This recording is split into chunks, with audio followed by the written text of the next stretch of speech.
কারওয়ান বাজার প্রথম আলোর দুটি ভবনে ভাঙচুর চালানো হয় রাতে। দিনের বেলায় সেখানে ভবনের ভাঙচুরের নানান চিহ্ন দেখা গেছে। ফার্মগেটে ডেইলি স্টার ভবনও এখন ধ্বংসস্তূপ। পত্রিকা দুটি স্বাভাবিক কার্যক্রম চালাতে পারছে। ডেইলি স্টারের সামনে প্রতিবাদও হয়েছে, আর গণমাধ্যম প্রতিষ্ঠানের ওপর হামলার নিন্দা জানিয়েছেন অনেকে। ভবন দুটির সামনে নিরাপত্তা বাহিনীর সদস্যদের দায়িত্বরত অবস্থায় দেখা গেছে। সেখান থেকে আরও জানাচ্ছেন মামুন হোসাইন। কারওয়ান বাজার প্রথম আলোর দুটি ভবনে বৃহস্পতিবার দিবাগত রাতে ভাঙচুর চালানো হয়েছে। শুক্রবার দিনের আলোতে দেখা গেছে ভবনের ক্ষতচিহ্ন। শুক্রবার পত্রিকাটির ছাপা পত্রিকা বের করা যায়নি। অনলাইন কার্যক্রম পুরোদমে চালুর চেষ্টা চলছে। মোতায়েন আছে আইন শৃঙ্খলা রক্ষাকারী বাহিনী। প্রথম আলো ভবনের সামনে দাঁড়িয়ে হামলার প্রতিবাদ করেছে নাগরিক সমাজ। বিভিন্ন সংবাদ মাধ্যম এবং সাংস্কৃতিক প্রতিষ্ঠানে যে হামলা দেখেছি, সেই হামলাগুলো পূর্ব পরিকল্পিত। রাজনৈতিক দলগুলোকে, দেশের সকল জনসাধারণকে সামনে এগিয়ে এসে যে দঙ্গলবাজির চেষ্টা চলছে সেটার বিরুদ্ধে রুখে দাঁড়াতে হবে। গণমাধ্যম কথা না বলুক, এই জিনিসটাই যে সরকার চায়, কালকে রাতের এই ঘটনায় পরিষ্কারভাবে বোঝা গিয়েছে। ফার্মগেটে ডেইলি স্টার ভবনেও হামলার ঘটনায় বন্ধ আছে পত্রিকাটির কার্যক্রম।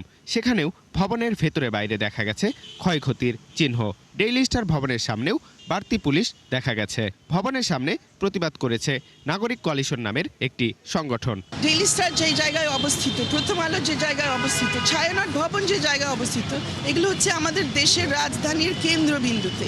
এগুলো দূর দূরান্তে না, কোনো অজপাড়া গায়ে না। দেশে গণতন্ত্রের স্বপ্ন দেখেছিলেন হাতির মতো আর অসংখ্য মানুষ জীবন দিয়েছেন এর জন্য নয়। রাজধানীর ধানমন্ডিতে ছায়ানট ভবনেও হামলা হয়েছে রাতে। এরপর দিনের বেলায় চোখে পড়েছে ক্ষয়ক্ষতির চিহ্ন। সেখানেও রয়েছে বাড়তি নিরাপত্তা। এ ঘটনার নিন্দা ও প্রতিবাদ জানিয়েছেন অভিভাবকরা। আমি নিতে পারছি না। আমি 16 তারিখ উপস্থিত ছিলাম, সকালে উপস্থিত ছিলাম, ওদের নিজস্ব যে প্রোগ্রাম হয়েছে, তারপর দুপুরে পরে আমি উপস্থিত ছিলাম সেখানে। কারা আক্রমণ করতে পারে আমরা খুব স্বাভাবিকভাবে এটা বুঝতে পারি যে হয়তোবা আমাদের এই সংস্কৃতি যারা ধারণ করে না, শুধু তারাই করবে। হামলার বিষয়টি আমাদের কাছে একেবারেই বোধগম্য নয় এবং এই বিষয়ে আমরা নিন্দা জ্ঞাপন করছি এবং সুষ্ঠু তদন্ত দাবি করছি। ধানমন্ডি 32 নম্বরের বাড়ির অবশিষ্ট ভগ্ন স্তূপে ফের হামলা হয়েছে। সেখানেও ভাঙচুর চালিয়েছে। তবে সেখানে দেখা যায়নি আইন শৃঙ্খলা রক্ষাকারী বাহিনী। অন্য শুক্রবারের তুলনায় রাজধানীতে যানবাহন কম দেখা গেছে। বিভিন্ন পয়েন্টে পুলিশের বাড়তি উপস্থিতি দেখা গেছে। জরুরি প্রয়োজন ছাড়া যারা সড়কে বের হন তারা যানবাহন সংকটে পড়েন। মামুন হোসাইন, 71, ঢাকা।